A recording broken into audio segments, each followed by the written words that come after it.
Chapter 21. Kinabukasan ay pinasundo siya ng mga Alegre upang pumunta sa villa. Medyo mahilo-hilo siya sapagkat hindi siya nakatulog ng maigi kagabi. May sakit ka ba, iha? Bakit namumutla ka? Pansin ni Ginang Alegre sa dalaga nang makaharap niya ito. Hindi naman tita, baka naninibago lang kayo kasi matagal din tayong hindi nagkikita. Magalang na pahayag niya dito, ngunit tinignan siya ng Ginang mula ulo hanggang paa na tila may inoobserbahan sa kanya. Siguro nga, halika sa loob, turan ng Ginang kasabay ng paghawak nito sa kanyang kamay papunta sa loob. I know na alam mo nang buntis si Samantha and I am so sorry about that, panimulang turan ni Ginang Alegre nang makapasok sila sa study room. Natigilan siya ngunit dahan-dahan din siyang tumanggo dito. Opo tita, maikling pahayag niya dito. And Tyron needs to live there.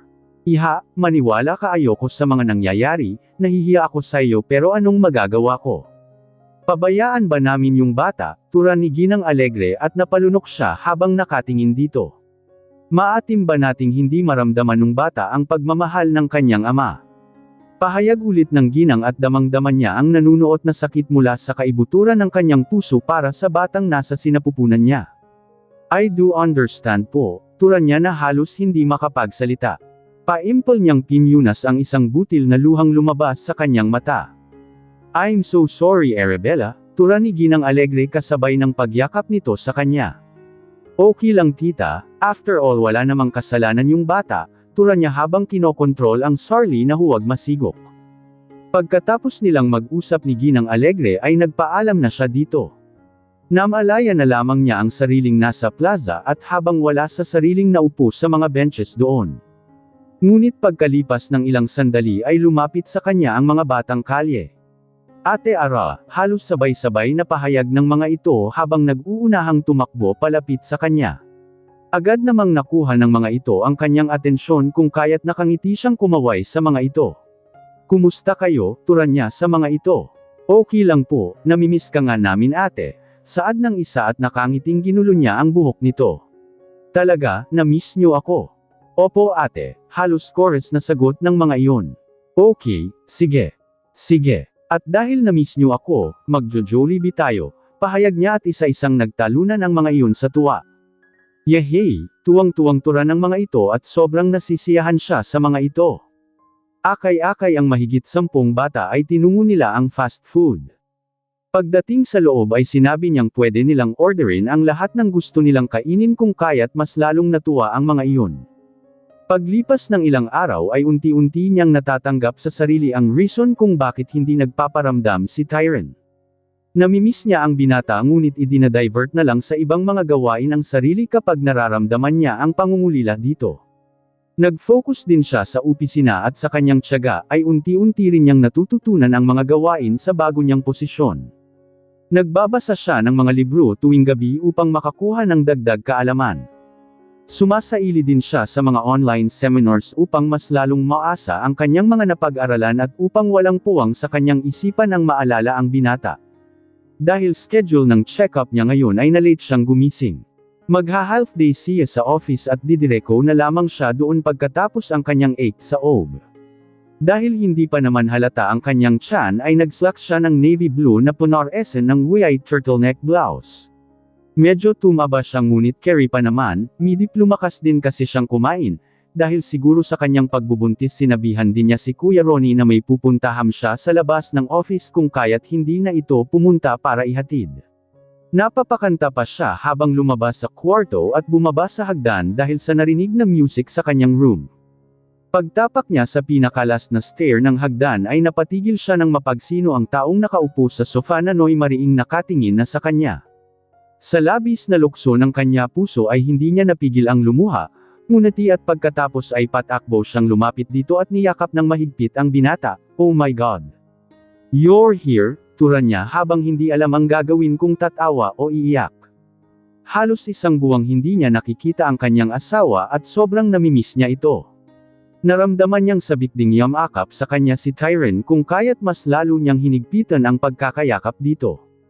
I miss you so much. You don't know how happy I am na nandito ka na. I love you, Tyron Jade Alegre, turan niya dito habang isiniksik ng maigi ang ulo sa dibdib nito. Ngunit napansin niyang hindi umiimik si Tyron. Tiningala niya ito mula sa pagkakahikig sa dibdib nito. Nagtaka siya dahil blanca ang ekspresyon ng binata. Maya-maya lamang ay unti-unting kumalas mula sa kanyang pagkakayakap, kinuha ang papel na nakapatong sa center table at iniabot sa kanya. Napalunok siya nang mabasa ang title nito. Annulment Paper. Mahinang turan niya at pagkatapos ay unti-unting tumingin sa mukha ng binata. Ang kanina'y blankong ekspresyon na mukha ni Tyron ay tila napalitan ng galit. Yes, you need to sign it, deklara ng binata at tila na-freeze ang buo niyang katawan. Tinignan niya ito sa mata ngunit tila nagliliyab na mata nito ang sumalubong sa kanya. Napapikit siya, wishing na sana hindi totoong nasa harap niya ang lalaking pinakamamahal niya habang hawak-hawak ang annulment paper. Pagmulat niya ay nandoon pa rin si Tyron kung kaya't umiling siya habang nag-uunahang bumagsak ang kanyang mga luha. May nagawa ba akong mali? Hindi mo nagustuhan, halos pasigop niyang saad dito. Sa ekspresyon pa lang ng mukha nito ay tila punyal nang tumutusok sa kaibuturan ng kanyang puso. Sabihin mo namang nagbibiro ka lang please, pinagtakip pa niya ang dalawang palad paarap dito. Napalunok yun, ngunit bigla ding bumalik ang galit na ekspresyon nito. I want to annul our marriage, sign this now, mariing tura ng binata kung kaya't mas lalo siyang naiyak. Sabi mo mahal mo ako. Mahal na mahal kita Tyron, please don't do this to me. Pagmamakaawa niya sa binata ngunit mabagsik nitong hinawakan ang kanyang balikat, it's a lie. The truth is, I hate you to the core and I want you to get out of my life. Halos pasigan nitong turan sa hindi makapaniwalang dalaga. Umiling-iling niyang tinakpan ang kanyang tainga upang hindi na marinig ang sasabihin nito dahil para siyang malalagutan ng hininga. No, please, no. Ang dalagang hindi matatanggap ng kanyang puso ang mga sinabi nito kung kaya't napaluhod siya sa harap nito. Ngunit marahas na tinggal ni Tyron ang kanyang dalawang kamay mula sa pagkakatakip ng sa kanyang tainga. I never fell in love with you and never will. I hate you very much. Do you understand? Get lost, matigas at pasiga na saad nito sa kanyang mukha at hindi alam ni Arabella kung ano ang gagawin. Napahikbi na lamang siya mula sa pagkakaupo habang tinakpan ang kanyang mukha. Whether you like it or not, the annulment will pursue. I'll give you till tomorrow to sign the paper. Goodbye, matigas na tura ng binata at pagkatapos ay narinig na lamang ni Arabella ang mga paglakad nitong papalabas sa pintuan. Mula sa pagkakaupo ay isininandal ni Arabella ang kanyang likod sa wall, iniangat ang ulo at pumikit habang panay ang pag-agos ng luha nito. Hello ma'am, kailangan po kayo sa office ngayon. Hindi pa ninyo napirmahan yung pagbili ng mga equipment, kailangan na sa mga sites, tura ni Sarah sa kabilang linya. She's been silent for half a day without thinking anything. Natapos na ang kanyang pag-iyak and she's gathering her senses back. Alam naman niyang sa ganito haantong ang lahat. She has done her part at wala siyang magagawa kung talagang hindi sila ni Tyron ang para sa isa't isa. She has to move on and back on track. Ang sakit na nararanasan niya ngayon ay lilipas din just like how she felt when her parents were gone so suddenly. Those pains and heritage will remain in her heart but it doesn't mean she will suffer forever. It's not the end of the world, loving and losing are inevitable to humans at yun ang kailangan niyang tanggapin. So sad that she keeps on losing the ones she loves, I'll be there. Thank you Sarah. Turan niya sa kabilang linya. She picks herself to the ground and gets up like nothing happened. Nagpalit siya ng damit, with all white formal dress. Put some makeups and lipsticks and went to A&B. Halos napatingin pa ang lahat ng mga taong nadaanan niya sa lobby nang siya'y makapasok sa building. Hindi niya sure kung nagulat sila na hindi siya naka-uniform or nagulat lang dahil sa kauna-unahang pagkakataon ay iba ang kanyang get-up pagpasok sa opisina. Pag-upo niya sa kanyang swivel chair ay hinarap niya agad ang sinasabi ni Sarah. Review ulit and then inukit ang kanyang perma pagkatapos ay ibinabad ang Sarli sa mga report na nakatambak sa kanyang mesa. End of the month na naman kasi kaya tambak ang report sa opisina. Pinag-aralan nita ang bawat dokumento hanggang hindi niya namalayan ang oras. Nagangat lamang ito ng ulo nang kumatok ang guard at sumilip sa kanya. Good evening ma'am, hindi pa po kayo uuwi, saad ng guard kung kaya't automatic siyang napatingin sa wall clock. Past 12 na pala. Pauwi na kuya, sa Larnat, turan niya habang iniunat ang kanyang likod niyaon lang niya naramdaman na nang-awit siya. Kinuha niya ang bag at sumabay na sa guard papunta sa baba. Ikinuha pa siya ng guard ng masakyan pauwi, ngunit bago sumakay ay binigyan niya ng pangmeryendaan mga ito. Pagdating niya sa Fee Park ay tumuloy agad siya sa kwarto, ngunit pagdaan niya sa sala ay nakita niya ang annulment form na nakapatong sa mesa. Hindi niya yun pinansin bagkus ay tuloy-tuloy siya sa kwarto. Random niya ang sobrang pagod kung kaya't gusto na niyang mahiga. Pagkagising niya kinabukasan ay naroon na si Kuya Ronnie upang siya ay sunduin. Pinapapunta siya sa villa at parang alam na niya ang dahilan. Pagdaan niya sa sala ay kinuha ang annulment form na nakapatong sa mesa, isinuksok sa bag at tuluyan ay lumabas upang sumakay sa sakyan papunta sa villa. Pagdating niya sa villa ay sa study room siya agad tumungo na kung saan naroon si Ginoong Alegre at tila hinihintay ang kanyang pagdating. Binati niya ito bingisab kimingiti at tumanggo naman iyon kasabay ng pagturo sa upuang nasa harap nito. Alam mo siguro kung bakit kita pinapunta dito, tura ni Ginoong Alegre at tumanggo siya dito. Her heart was frozen kung kaya't parang hindi siya nakakaramdam ng kung anuman. Tama po kayo. He loves Samantha and ends up choosing her more than anyone else. Turan niya dito at tumitig ang matanda sa kanya, it's okay po. I'm willingly affix my signature in this annulment form. Saad niya sabay kuha ng papel sa kanyang bag at pumirma sa naka-all caps niyang pangalan. Dinukot ang wedding ring sa kanyang bag, tinanggal ang huling singsing na ibinigay ni Tyrant sa kanyang daliri at ipinatong sa papel saka iniabot sa matandang Alegre. Hindi yun inabot ng matanda, bagkus ay tinitigan siya nito. Hindi niya maunawaan ang ibig nitong sabihin kung kaya't ipinataong na lang niya sa harap nito. Pati ang diamond set na ibinigay ni Tyrant sa kanya ay inilabas din niya sa bag at isinama sa pinirmahan niyang annulment. Sa pagkakaalam ko wala siyang sinabi na ibalik mo ang mga iyan. Turan ni Ginoong Alegre at ngumiti siya dito. Hindi po, sa kanya po yan. Isa pa walang maniniwalang magkakaroon ako ng ganyang kamahal na alahas, baka mas lalo lang po akong magkaproblema, turan niya at hindi nakaligtas sa kanyang mata ang pataas ng isang kilay nito. The house in the Fee Park will be yours. My son also gives you 100 million as alimony, turan ng matanda at agad siyang tumanggi. Hindi ko po yan matatanggap. Nakasaad po sa prenup na wala po akong kukunin kahit $5 sa kanya at sa inyo po. Pasensya na po pero susundin ko po ang kasunduan natin. Turan niya at nakita niyang napalunok si Ginoong Alegre. Bigyan niyo na lamang po ako ng konting oras para mag-move out sa Fee Park. Where are you moving at? Tugon ng matanda at napakibit siya ng balikat. Hindi ko pa po alam, but surely, I'll move out from Fee Park. Saad niya dito matagal na hindi umimik ang matanda kung kaya't nagpaalam na siya dito. Maraming salamat po. Marami po akong natutunan sa experience na ito. Mauuna po ako, turan niya saka tumayo at tinungo ang pinto.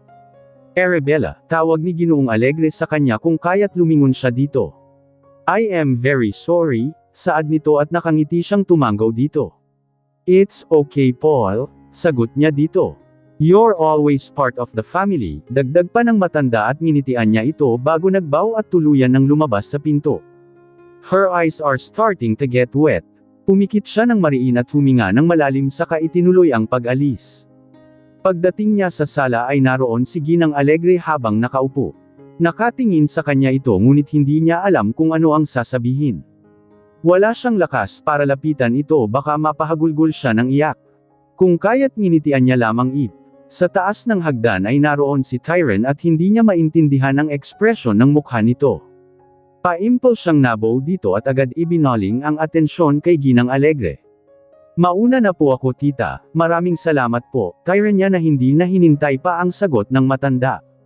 Malalaki naghakbang na tinungo ang pinto at saka pinakawalan ang nodi pinipigilang nga luha. Aral, dinig niyang tawag ni Ginang Alegre. Bigla siyang natigil sa pag-iyak at agad pinyunas ang luha sa mata bago lininggan ang ginang. I'm so sorry, iha. Saad ng ginang habang palapit sa kanyang kinaroroonan at agad siya nitong niyakap. It's okay, tita, pag-aalo niya dito. Napakabait ng matanda sa kanya dahil itinuring siyang parang anak at iyon ang hindi niya makakalimutan dito. See you around po, si Mrs. A po, Ipapadala ko na lamang po yung mga documents niya, no? Keep it. That's for you, turan ng matanda. Magpre-proteste sana siya ngunit hindi na siya nakipagtalo dito. Basta ibabalik na lamang niya ang mga ito. Tinawag ni Ginang Alegre ang mga driver at inutusang ihatid siya ngunit sinabi niyang magtataksi na lamang siyang umalis. Tinitigan siya ng matanda ngunit hinuwak niya nagkamay nito at pinisil bago tuluyang umalis sa villa. Turukan mo ako ng pampakapit kay baby please, turan niya kay Leo pagkapasok niya sa opisina nito. Sobra siyang stressed sa mga nagdaang araw at nararamdaman niyang sumasakit ang kanyang puson. Anong nararamdaman mo? Biglang tumayo si Leo sa kinauupuan at lumapit sa namumutlang dalaga. I'm not feeling well, masakit ang puson ko. Leo, natatakot ako baka mapano ang anak ko, agad siyang kumapit kay Leo. Naramdaman niyang nahihilo siya kasabay ng paghilab ng kanyang tiyan. Napakapit naman si Leo bago tuluyang nawalan siya ng kontrol sa katawan at tumamba sa katawan nito. Aral-aral stay awake. Aral, dinig niyang turan ni Leo ngunit tila nanlalabi ang kanyang mga mata pati ang kanyang pandama. Ngunit pagkapos ng ilang sandali ay tuluyan na siyang nawalan ng malay. Paggising niya ay nasa hospital bed na siya habang may nakadikit sa kanyang kaliwang kamay.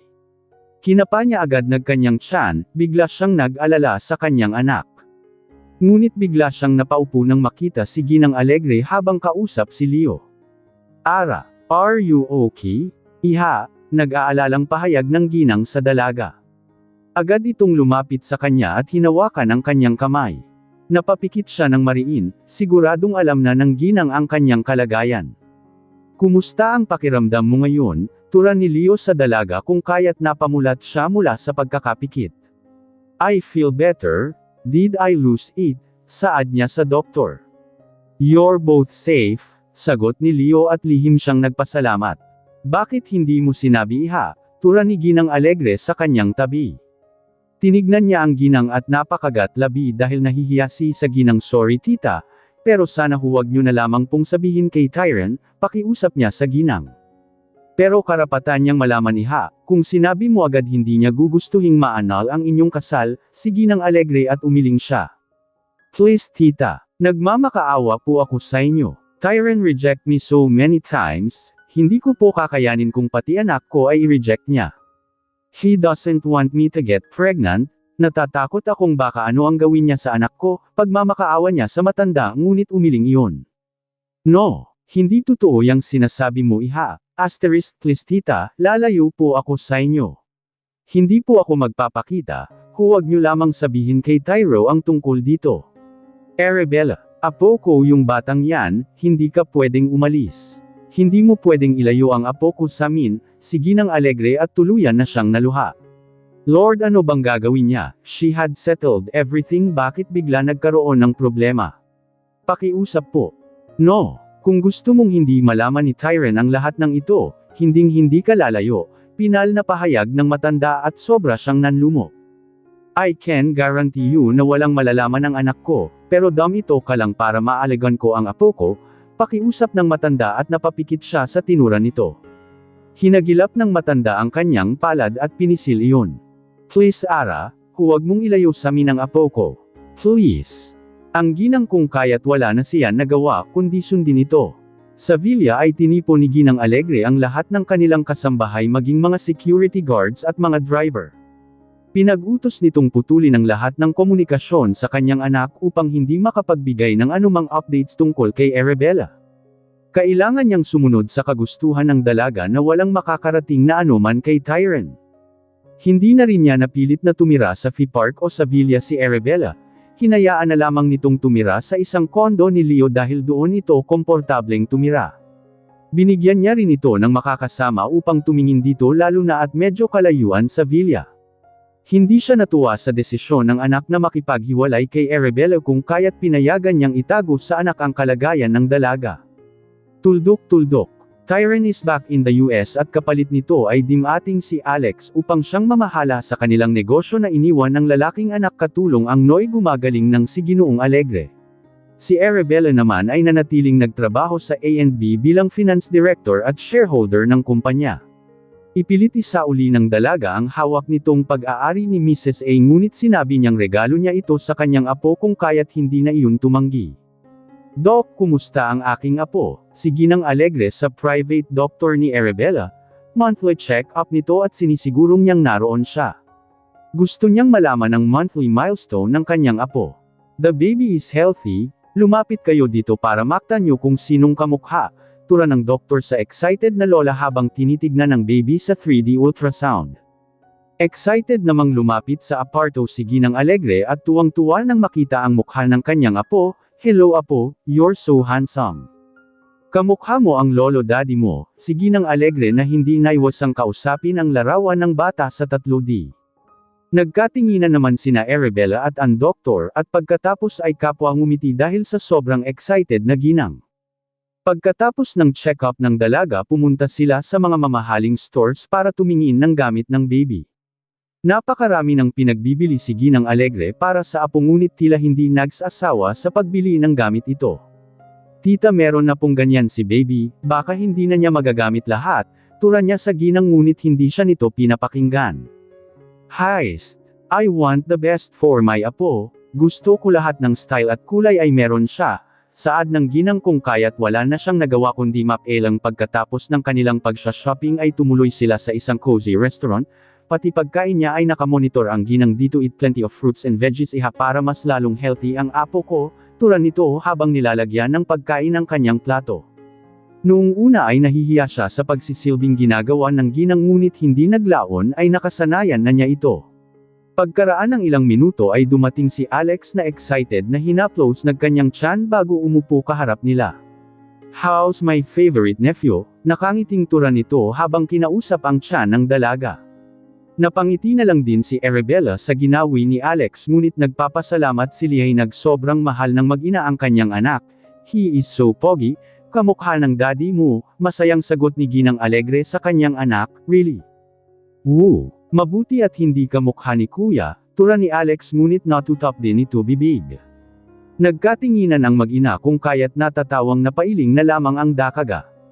Hindi naman sa affected siya tuwing name mention si Tyron ngunit ang mga ito rin ang basta na lang nag-decide na hindi pag-usapan ang lalaki kapag kaharap siya na kung saan ipinagkibit na lamang niya. She's done lamenting about him at wala na siyang pakialam dito. Ang importante ay malusog sila ng kanyang anak sa tulong ng mag-anak na Alegre at si Leo. Kumain na tayo, nagugutom na si baby ayokong malipasan ng gutom ang apo ko, tura ni Ginang Alegre kung kaya't nagsipaglayan na ang mag-ina ng mga pagkain sa plato.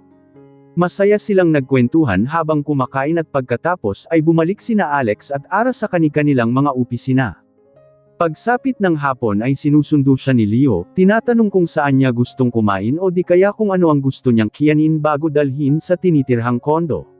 Napagkakamalan pa ang doktor na siyang ama ng kanyang dinadala ngunit napapangiti na lamang sila.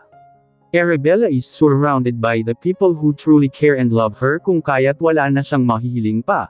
Ma'am, nandito po si Dr. Chan, si Sarah mula nakaawang na pinto, thank you, Sarah, let him in, tura niya dito at tumango iyon.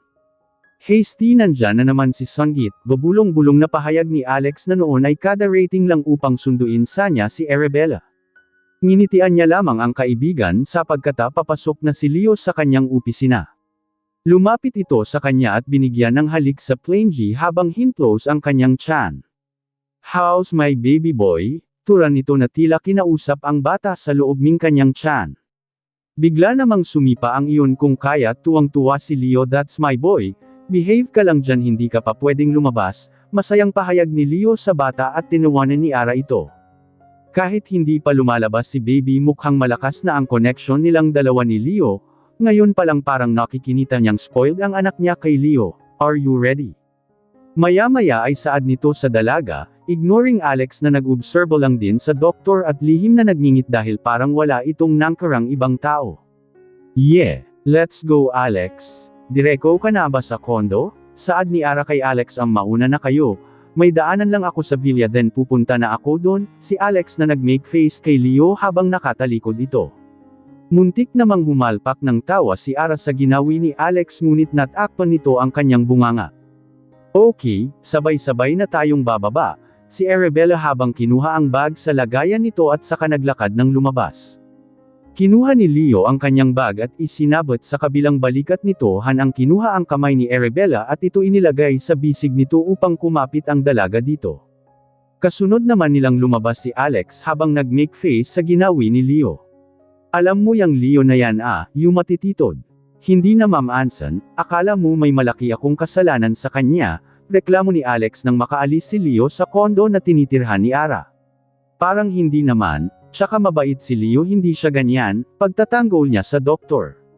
Oo nga, mabait siya kung mabait sa iyo, pero sulkin parang nagmangit-ngit. Nguingay ni Alex at natawa siya sa itsura nito. Bakit naman siya magngit-ngit sa iyo, Aber? Natatwa pa ring turan niya dito kung kaya't mas lalong sumama ang mukha ni Alex. Ewan ko, hindi ko naman siya inaen. Inis na saad ni Alex at napailing na lamang siya dito. Hayaan mo na, di bale kamukha naman niya si Lee Min-ho mo. Saad niyang napahagalpak ng tawa at sumimangot lamang iyon.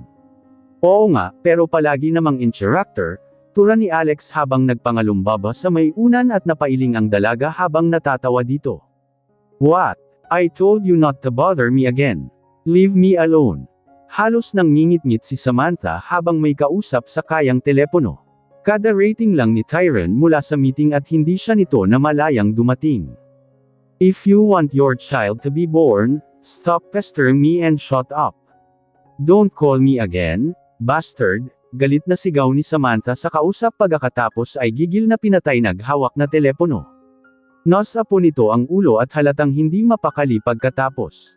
Ibinalik niya ang hawak na telepono sa may lagayan ngunit bigla itong namutla na parang ibinababad sa suka ang mukha nang makita si Tyron habang nakatayo sa may pinto. Agad siyang lumapit dito at hinawakan ang kamay ng binata ngunit marahas na tinanggal ang pagkakahawak nito na tila nandiri sa kanya. Tyron, it's not what you think, saad ni Samantha sa binata ngunit iniiwas ng binata ang katawan dito. Don't touch me, tura ng binata, kalmado ngunit matigas at mariin. Please, let me explain, no. Stay where you are and don't bother me again. Galit na pahayag ng binata kasabay ng pagtalikod dito.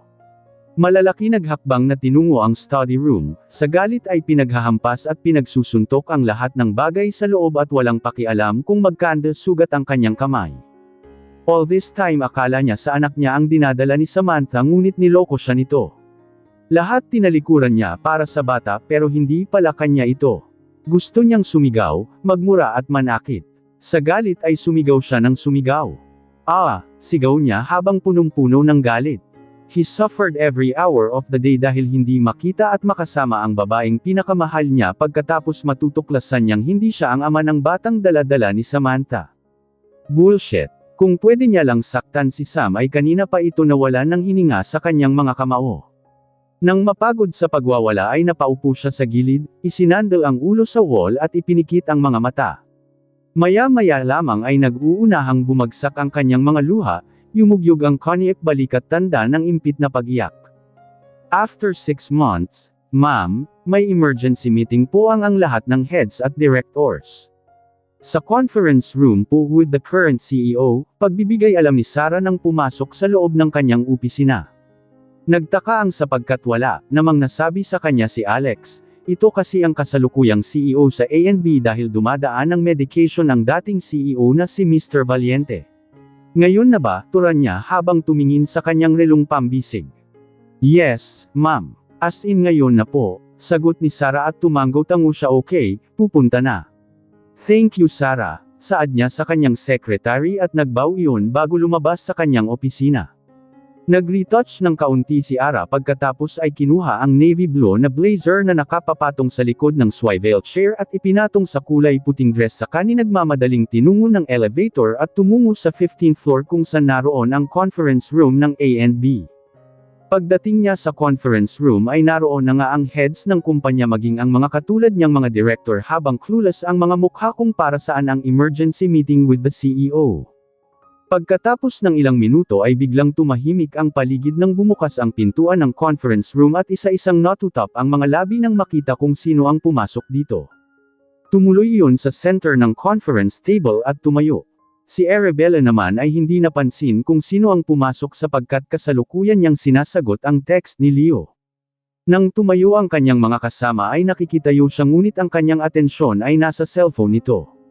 Pagka-send ng kanyang reply ay ipinatong sa mesa ang cellphone at itinuon ang atensyon sa center table ngunit halos lumaki ang kanyang mga mata pagkakita kay Tyron na noy nakatuon ang mga mata sa kanya. Napalunok ang dalaga ngunit biglang sumipa ang kanyang anak kung kaya't napatingin siya sa kanyang tiyan at pasipleng ipinatong ang mga kamay dito. Thank you for your immediate response ladies and gentlemen. You may sit, tura ni Tyron sa ito kung kaya't isa-isang nagsiepuan ang mga kasama. Before we start, I would like to inform everyone that from now on, I will be the officer in charge of A&B until CEO Valiente gets better, saad nito at tumanggo-tango ang lahat. Pagkatapos ng kanyang introduction ay agad pumunta sa agenda at isa na dito ang paghingi nito ng updated report sa Bauer Department. Nang matapos ang kanyang agenda ay isa-isang nagsilabasan ang mga kasali sa meeting, maging si Arabella ay nakisabay ding lumabas na hindi man inagtinapunan ng tingin si Tyron bago lumabas. Para kasi siyang biglang nanghina at sobrang likot ng kanyang baby kung gusto na niyang makarating sa kanyang office at magkulong. Pagpasok niya sa opisina ay agad siyang tumungga ng tubig, umupo sa kanyang swivel at pumikit. Wala na siyang pakialam kay Tyron ngunit tila hindi siya ready sa biglaan nitong pagpapakita. Hiling niya ay mas mabuting hindi na ito bumalik at nagpakita pa huminga siya ng malalim at hinimas-himas ang kanyang tiyan, ramdam siguro ng kanyang anak na hindi siya comfortable kung kaya't panay ang galaw nito ngunit sa pamamagitan ng paghaplos niya sa tiyan ay mukha namang tumigil iyon. Magkaganoon man ay pinilit niyang i-focus sa trabaho ang kanyang isip. Kinuha ang mga report sa kanyang harap at itinutok ang ulo dito. Ma'am, pukaw ni Sarah sa dalaga ngunit pagangat niya ng mukha ay siyang pagpasok ni Tyron. Parang bigla siyang pinagpawisan ng malapot ngunit kinompose ang sarili. Nang magtama ang kanilang mata ay nguniti siya na parang walang nangyari. Yes, Mr. Alegre. What can I do for you? Tyron nito habang nilalaro ang hawak na signing pen. I need your report right now. Tura ng binata habang hindi mabasa ng dalaga kung anong emosyon ang nakapinta sa mukha nito. Oh, sure. My secretary has compiled the latest report, pwede po bang isunod na lamang sa inyong opisina sir? Tura niya dito ngunit tumitig sa kanya ng mariin ang binata, is that mine? Maya-maya ay walang kabog-abog na tura ng binata habang nakatungin sa kanyang tiyan. Come again sir, patay nali siyang pahayag niya ngunit halos panginigan ang kanyang tuhod. Sakin ba ang dinadala mo, saad ng binata at tigas na iling ang nayang giniwa. No, of course not, saad niya at hindi niya alma kung namalikmata lamang siya sa nakitang disappointment na rumahistro sa kanyang mukha asterisk then who's the father of your child? Turan ulit ni Tyron at napatawa siya ng may pagkasarkastiko. Do I need to report all those things to you? May pagkainis na turan niya at hindi yun natinag where's your husband? Tanong ulit ng binata kung kaya't muntikan pa siyang mapamura. You know what? You're out of the line, saad niyang itinutok na ang paningin sa kanina'y ginagawa. Answer me, matigas na pahayag ng binata at nagulat siya dito, Mr. Alegre, A&B doesn't concern the personal life of the employees as long as they can perform their duties. Pwede ka nang umalis kung gusto mo makuha agad ang aking report. Have a nice day. Ang dalagang hindi na tinignan pa ang binata hanggang nakalabas na ito sa kanyang opisina. Pagkaalis ni Tyron ay ipinasunod niya kay Sarah ang kanilang latest report ngunit pagbalik nito ay dala-dala din ang mga document habang nagiyak-ngiyak. Why? Concern niyang pahayag dahil sa itsura nito. Ma'am, hindi daw po ito ang kailangan niya, yung updated daw po, saad ni Sarah at napakunuo siya ng noo. Updated. Wala pa kamo, monthly ang paggawa ng report kasi hindi pa nakakalahati ang buwan, turan niya dito. Yun na nga po ang sinabi ko ma'am pero nagalit po siya, gawan daw ninyo ng paraan na update po yung report natin asap ma'am, saad ni Sarah at napatapik siya sa kantang noo. Kailangan daw po niya hanggang bukas ma'am, dagdag ni Sarah at napakunot siya dito. Anong akala ng lalaking iyon mag-magic siya? Parang suntok sa buwan ang sinasabi nito. Kinabukasan ay hindi pumasok sa umaga si Ara dahil weekly check-up niya ito. As usual kasama niya si Ginang Alegre na nag-alala sa kanya ng lubos dahil sa biglaang pagbabalik ni Tyron. Iha, okay lang ba kayo ni baby? Hindi ka ba nali-stress? Turan, ng matanda sa dalaga, okay lang naman po tita, konti lang po, pahayag niya at nahawak ang ginang sa kanyang bisig. Di ba nag-file ka na for leave? Kailan mag-take effect? Turan ng ginang sa dalaga. Next week tita, ayusin ko muna yung report na pinapagawa ng bagong boss kaya mo pa ba? Huwag ka na pumasok kung hindi mo na kaya baka mapano ang apo ko, si Ginamang Alegre at nginitian niya ito. O siya kung hindi mo kaya huwag ka nang pumasok, ako na ang bahala salyo. Ang ginang at mas lalo siyang ngumiti dito habang inihilig ang ulo sa balikat emto. Hinaplos naman ng ginang ang kanyang buhok kung kaya't ramdam niya ang pagmamahal nito. Where is she? Di ba sinabi kong tapusin niya ang kanyang report? Nanginginig ang buong katawan ni Sarah dahil sa takot sa galit ni Tyren Alegre nang sabihin niyang wala ang kanyang boss. Sorry sir, pero weekly check-up po ni ma'am ngayon, turan niya sa OIC. Nagpa-check up. Nagpaalam ba siya? Nagdudidang pahayag ni Tyren at natatarante si Sarah. Opo sir, may file po sila sa personnel. Saka naka-leave na nga po dapat si ma'am kasi malapit na siyang manganak, turan ni Sarah at mas lalo layong nagalit.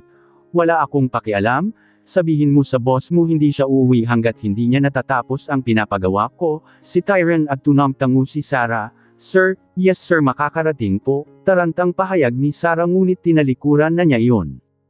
Pagbukas ni Tyren sa pintuan ng opisina ni Ara ay siyang pagdating ni Arabella at ni Ginang Alegre. Pinaglipat-lipat pa niya ang tingin sa dalawa bago hinarap ang dalaga. Where have you been? Di ba sinabi kong kailangan ko ang report niyo ngayon? Galit na turan nito sa dalaga. May check-up ako ngayon, nagpaalam naman ako sa HR sir. Kahit paano ay kalmado niyang pahayag sa halos magwalang binata.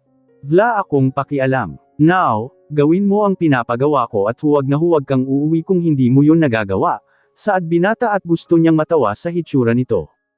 Okay sir, relax lang po kayo, sarkastiko niyang pahayag at tinignan niya ito ng matalim, do as I say.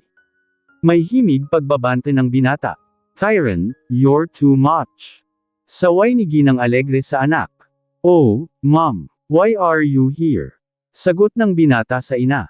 Bibisitahin si Arabella, ngunit nagkita kami sa labas kung kaya't pinapasok niya ako, turan ng matanda at tumango iyon.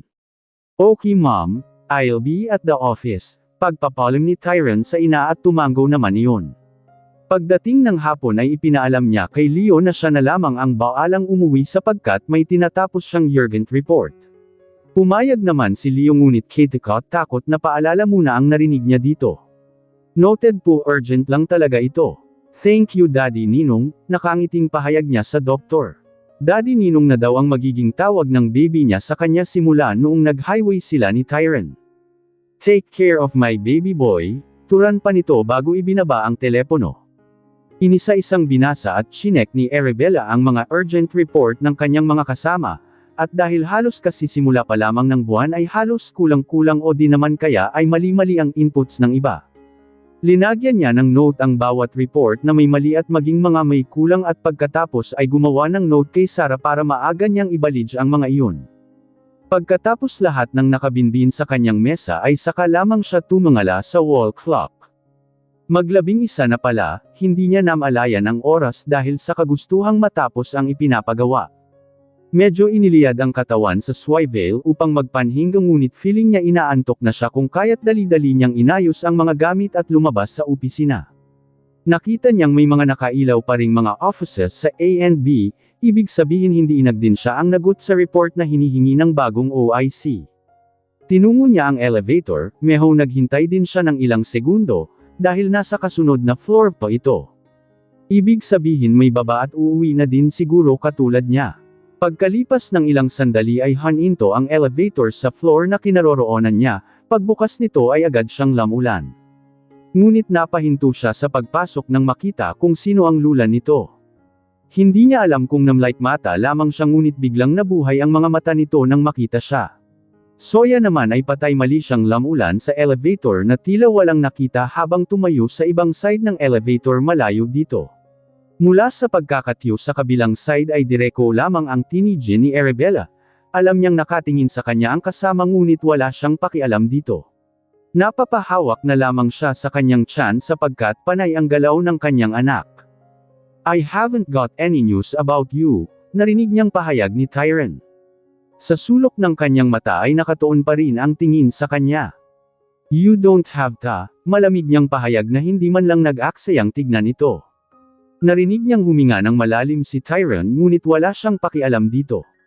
Your pregnancy is so sudden. You surprise me, saad ng binata kung kaya't nagpakawala siya ng sarkastikong ngiti.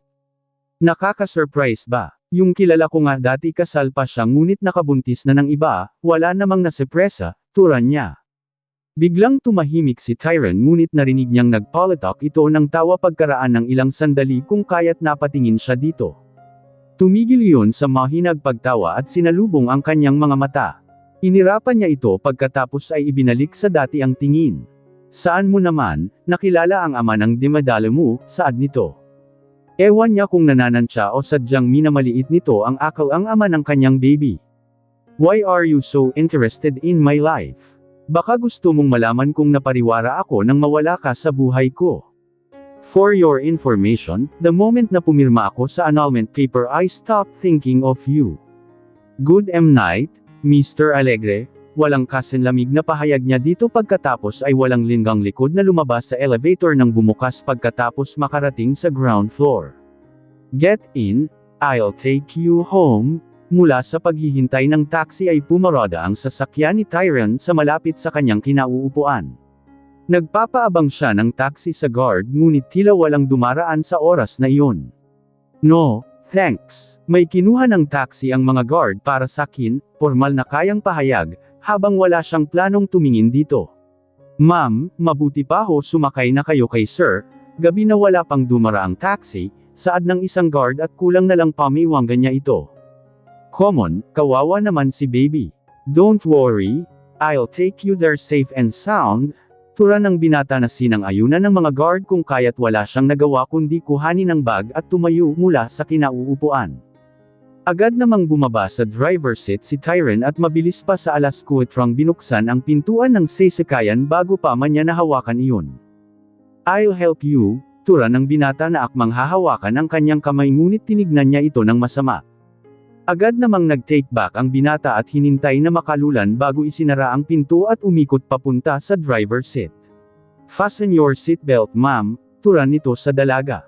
Kinuha naman ng dalaga ang seatbelt sa may gilid at ipinagkuro sa katawan ngunit nainis siya dahil hindi niya mahagilap ang lock nito.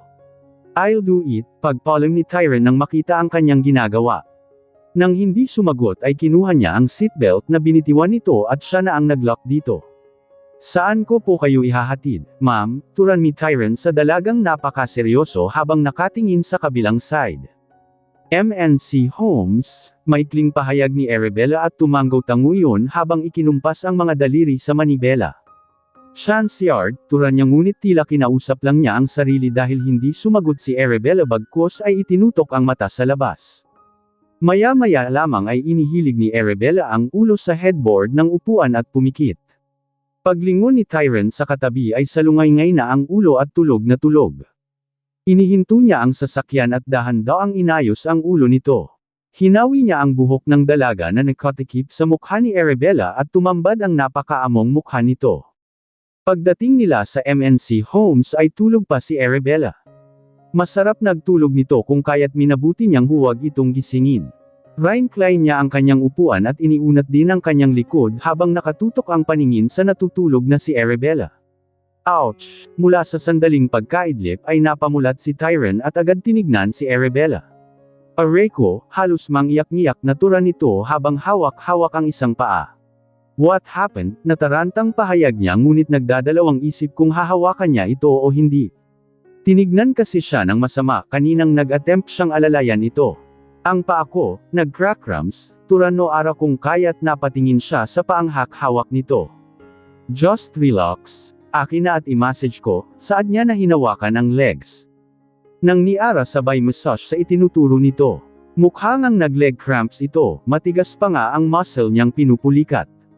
Minassage niya ng minassage hanggang tumigil ito sa pagmuinggay dahil sa sakit, feeling better.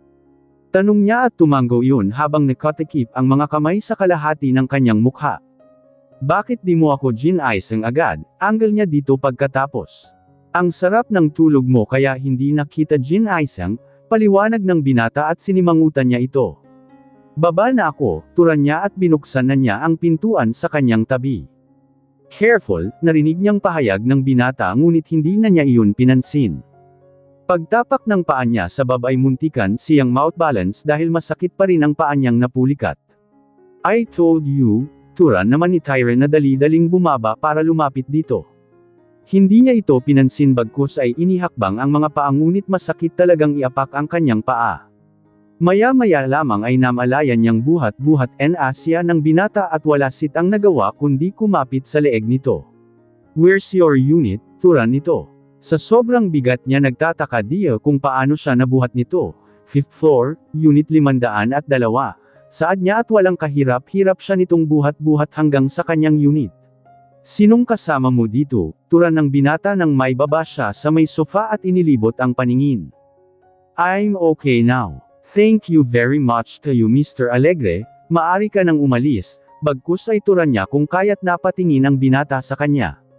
Seryoso naman ang mukha niyang sinalubong ang tingin nito kung kaya't napatango na lamang ito.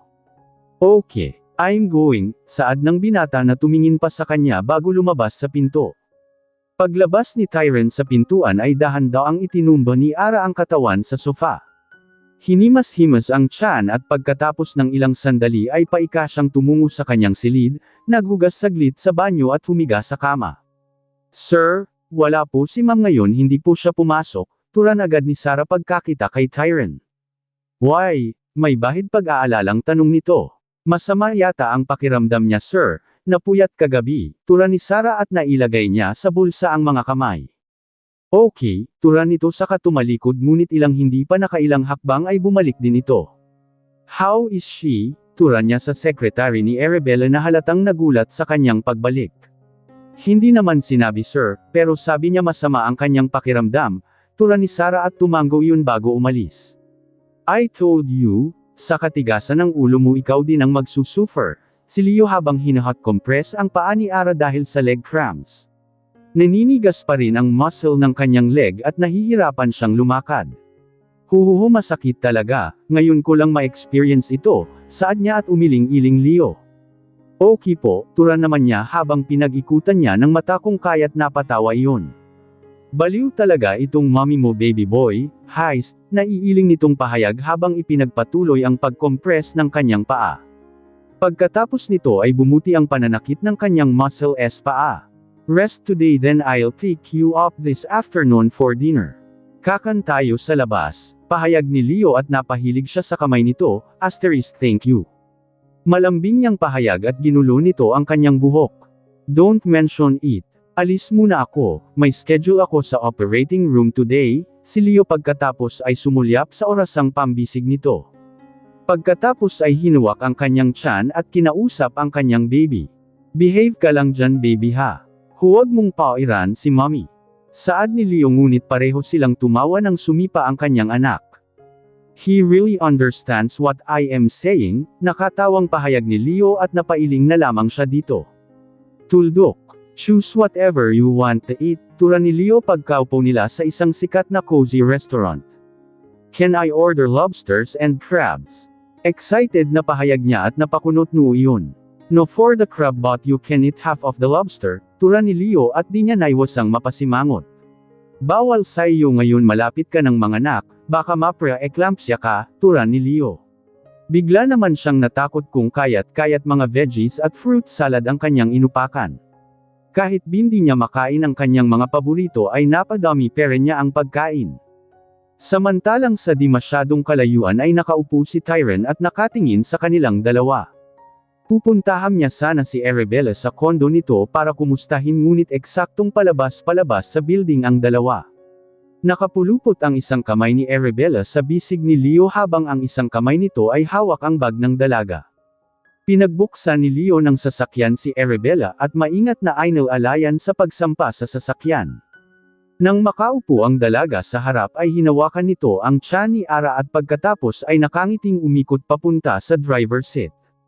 Hindi siya makapaniwalang si Leo ang ama ng ipinagbubuntis ng dalaga ngunit sa nakikita niya ngayon ay siguradong si Leo ang ama ng dinadala nito.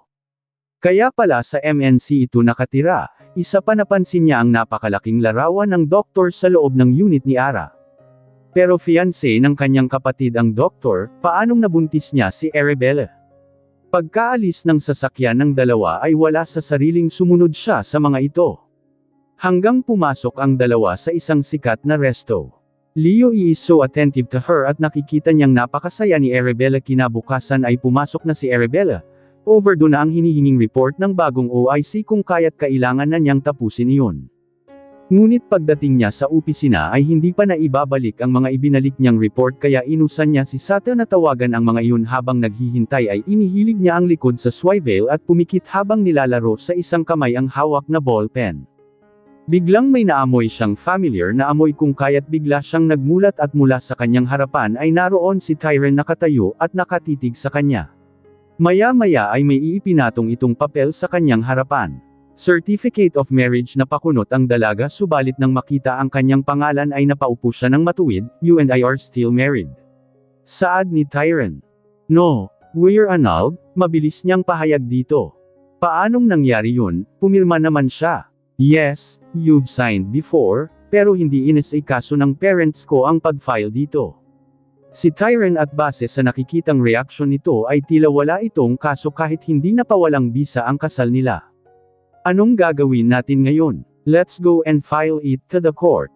Saad niyang tumayo, "I changed my mind," narinig niyang turan ni Tyren at napatingin siya dito. Pinangunutan niya ito sa napaka-relax nitong aura. Di ba nga at ito ang may kagustuhang mapawalang bisa ang nilang kasal? Bakit parang masaya pa ito na hindi na-process ang annulment nila? Paano siya ikinasal kay Samantha kung hindi pa kasal pa sila? "I'll sue you for bigamy," inis niyang pahayag dito. Hindi nagugustuhan ang parang natutuwang pagmumukha nito ngunit sa halip ay tumawa Leon, "Go ahead." "I'll sue for adultery," nakatawang pahayag ni Tyren at halos magkulay kamatis sa galit ang kanyang mukha. Adultery, hindi ba't ito, ang may karelasyon habang kasal pa sila? "I'll sue you for concubinage. For cohabitation," galit niya pahayag ngunit parang mas lalong natuwa ang binata sa kanyang reaksyon. "Anong nakakatuwa? Di ba gustong-gusto mo ng annulment?